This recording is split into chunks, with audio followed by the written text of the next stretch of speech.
मदन जी का परिवार कस्बे में एक आदर्श परिवार के रूप में जाना जाता था।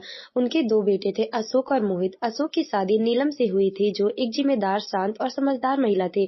वहीं मोहित की शादी किरण से हुई थी, जो दिखने में सुंदर तो थी, लेकिन अपने कामकाजी व्यवहार और जिम्मेदारी से बचने के लिए किसी भी हद तक जा सकती थी।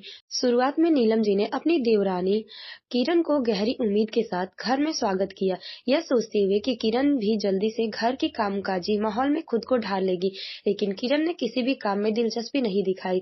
वह हमेशा दिखाने की कोशिश करती थी कि उसे घर के काम में कोई दिलचस्पी नहीं थी। वह ज्यादातर समय टीवी पर डूबी रहती थी, दोस्तों से बातें करती थी और फिर मायके के फोन कॉल्स में व्यस्त रहती थी। नीलम जी ने शुरू में इसे नजरअंदाज किया, लेकिन एक दिन वह देखी कि किरण ने घर के कामों में बिल्कुल भी योगदान नहीं दिया। एक दिन घर में अचानक मेहमान आ गए। नीलम जी ने किरण से कहा, किरण तुम चाय बना दो और घर को थोड़ी देर में सजाने का काम कर लो, मैं बाकी काम कर लेती हूँ। लेकिन किरण ने तुरंत पलटकर कहा, भाभी मुझे सिर में दर्द हो रहा है, आप खुद ही सब संभाल लीजिए। नीलम जी ने बिना कोई सवाल किए काम संभाल लिया। लेकिन जब मेहमान चले गए तो किरण ने नीलम जी के सामने आरोप लगाते हुए कहा, आपको हमेशा मेरी मदद की जरूरत क्यों पड़ती है? मैं तो कभी आपसे मदद नहीं मांगती हुई। यह सुनकर नीलम जी को दुख हुआ, लेकिन उन्होंने चुप रहकर इसे नजरअंदाज कर दिया। कुछ दिनों बाद घर में राशन जल्दी खत्म हो गया। किरण और नीलम की सास ने किरण से पूछा, किरण क्या तुम राशन सही से रखा था? किरण ने फिर जवाब दिया, माँ राशन की जिम्मेदारी भाभी की है, मेरी नहीं। उनकी सास ने शांत रहते हुए कहा, यह हमारा परिवार है किरण, हमें मिलकर काम करना होगा। लेकिन किरण ने इसका जवाब कुछ इस तरह दिया, जब भाभी थी तब सब कुछ ठीक था, अब मुझे ही सारी जिम्मेदारी दी जा रही है। यह सुनकर नीलम जी को गहरी निराशा हुई, लेकिन उन्होंने इसका विरोध नहीं किया। कुछ महीनों बाद नीलम जी अचानक बीमार पड़ गई और डॉक्टर ने उन्हें आराम करने की सलाह दी। घर का सारा काम किरण के ऊपर आ गया। शुरुआत में तो किरण ने कुछ दिन काम संभाल लिया, लेकिन धीरे धीरे वह थकने लगी। रसोई में सही खाना बनाना, बच्चों को संभालना, घर की सफाई करना, यह सब उसके लिए मुश्किल हो गया था। एक दिन वह नीलम जी के पास रोते हुए आई और बोली, भाभी मुझे नहीं समझ आ रहा आप ये सब कैसे करती हैं, मैं बहुत थक गई हूँ। नीलम जी ने धीरे से कहा, किरण धैर्य रखना जरूरी है, यदि तुम चाहो तो मैं तुम्हें सब कुछ समझा सकती हूँ, हमें मिलकर काम करना होगा।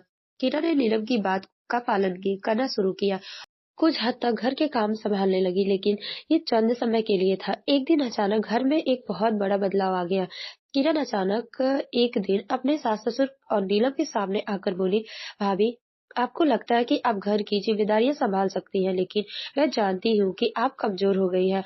अगर आपने अब मुझसे गलत व्यवहार किया तो मैं इस घर को छोड़ दूंगी। यह सुनकर सभी हैरान रह गए। किरण की इस धमकी ने सभी को चौंका दिया।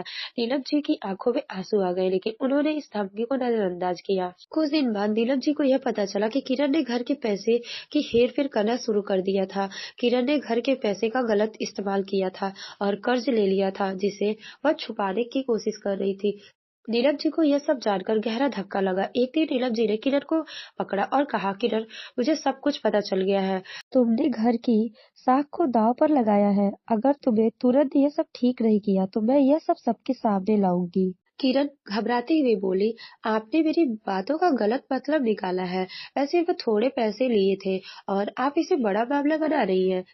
लेकिन नीलम जी ने किरण को चेतावनी दी, तुम समझ नहीं रही हो, यह हमारे परिवार की भविष्य है, तुम जो कर रही हो वह घर को नुकसान पहुंचाएगा, अब तुम्हें कोई माफी नहीं मिलने वाली है। किरण के सामने एक और बुरी खबर आई। अशोक और नीलम जी को पता चला कि किरण ने घर की संपत्ति को बेचने की कोशिश की थी। उसने अपने भाई से बात की थी कि वह घर का एक हिस्सा बेच दे, ताकि वह अपना नया बिजनेस शुरू कर सके। नीलम जी को यह सब पता चला, उसने किरण से सामना किया। क्या तुम ये चाहती हो कि हमारा परिवार टूट जाए? क्या तुम हमारे विश्वास के साथ खेला है? निकल जा इस घर से, गुस्से में कहा।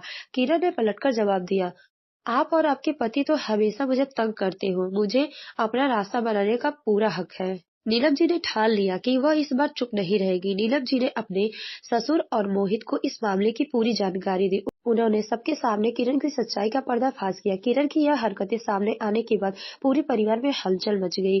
मोहित ने किरण से कड़वा सवाल किया, किरण तुम्हें शर्म नहीं आती? तुम हमारे परिवार को तोड़ने की कोशिश कर रही हो।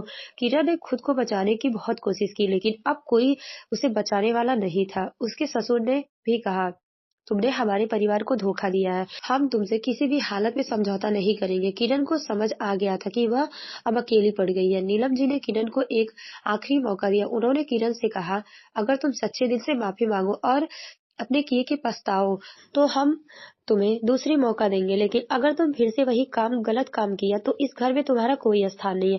किरण ने महसूस किया कि नीलम जी का प्यार और समर्थन वह चीज थी जो उसे अब तक समझा नहीं था। वह घुट-घुट कर अपने किए पर पछताई और नीलम जी से माफी मांगी। भाभी, मुझे माफ कर दो। मैं जानती हूँ कि मैंने बहुत बड़ी गलती की है। अब से मैं सही राह पर चलूंगी। नीलम जी ने किरण को गले लगाया और कहा, हमारा घर एक परिवार है और परिवार में कभी कोई एक दूसरे का साथ नहीं छोड़ता, लेकिन तुमने यह समझा होगा कि परिवार का साथ निभाना सबसे बड़ी जिम्मेदारी है। फिर किरण को अपने किए पर पछतावा हुआ और किरण को पूरी घर वालों ने समझाया।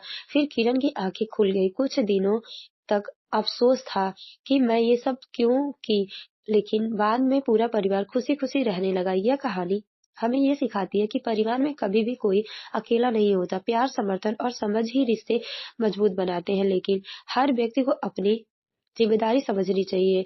नीलम जी ने किरण को यह आखिरी मौका दिया और किरण ने अपने किए पर पछताते हुए अपने जीवन को सही दिशा में मोड़ा। Thank you for watching my video and ये स्टोरी आप लोग को पसंद आया तो प्लीज सब्सक्राइब माय चैनल।